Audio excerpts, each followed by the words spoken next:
Est-ce que vous avez des formations sur le travail d'équipe, sur la gestion du temps, par exemple? C'est-tu sur les notions générales de la gestion?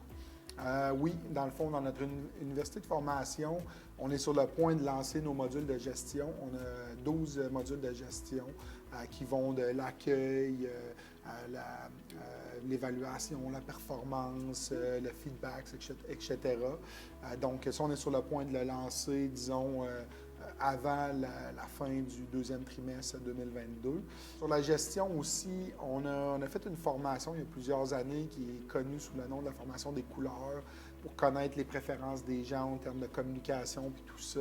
Donc, c'est quelque chose qui est ramené dans nos discussions, dans notre management, de comprendre qu'il y a des gens qui ont certaines préférences au niveau de leur communication.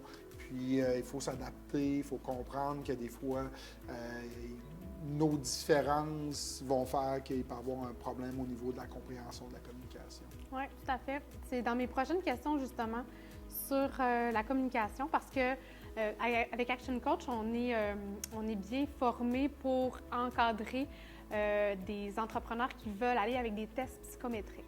Donc, ce que tu parles avec les couleurs, les profils de psychologie, c'est un peu ça. Puis, ce qu'on a réalisé, c'est que avec l'analyse des comportements puis des personnalités, ça nous permet aussi de mieux communiquer, mais aussi d'anticiper la communication. Donc, si je sais, par exemple, qu'avec toi, tu es quelqu'un qui est assez directif, qui est rouge dans les fameuses couleurs, bien, je ne m'éterniserai pas dans les détails à te donner trop d'informations parce que je sais que je vais te perdre. Donc, pour nous, chez Action Coach, c'est quelque chose qu'on va accompagner les entrepreneurs à développer. Puis, ce que j'entends de toi, c'est que justement, vous faites déjà ça, vous utilisez ça. Puis comment ça s'est passé, cette formation-là? Est-ce que vous avez suivi une formation, fait le questionnaire, puis après ça, vous êtes parti chez vous? Est-ce que vous avez eu un encadrement, une formation autour de tout ça? Oui, c'est ça. Dans le fond, nous, on a engagé une firme externe. On a fait les analyses pour tous nos employés, nos cadres.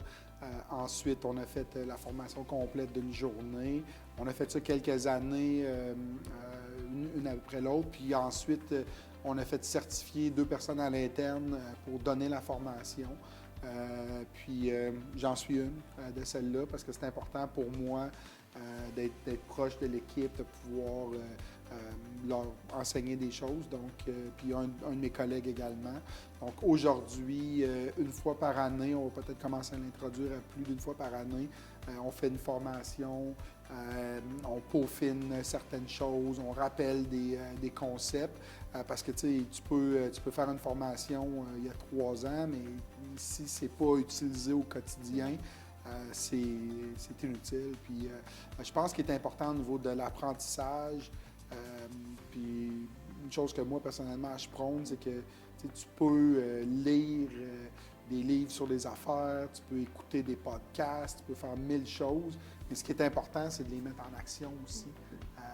Si tout ce que tu fais, c'est accumuler de l'information, puis c'est pas mis au quotidien en action dans tes affaires, c'est un peu inutile. Ouais, mais je suis contente que tu dises ça parce que Action Coach, c'est un peu ça. Souvent, ce qu'on se dit, c'est OK, on vous transmet des connaissances, mais on vous accompagne aussi à les mettre en action dans votre business avec un plan qui est mesurable, quantifiable. Fait que si l'entrepreneur veut travailler sur sa gestion du temps, on va lui donner des outils pour y arriver, puis on va les mettre en action pour avoir des résultats.